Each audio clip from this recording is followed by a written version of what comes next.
Halo Seribuku, kali ini saya sudah berada di rumah jamur Pedado, Kertapati, Palembang. Ya, ikutin saya ke dalam, yuk.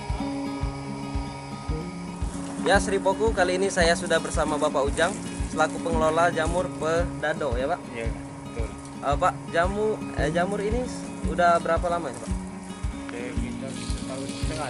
Oh, 1,5 tahun. Nah, Jadi proses pembuatannya ini berapa bulan? proses pembuatan ini sekitar sebulan lah. 1 bulan. 1 bulan sampai mulai dari awal sampai dia diproses sampai dia panen. Sebulan. Itu hari ini Bapak lagi nyiram ya? Ya, Itu penyiramannya Pak berapa minggu sekali atau gimana? penyiramannya setiap hari. Pagi sekali, 1,5 hari sekali, sore sekali.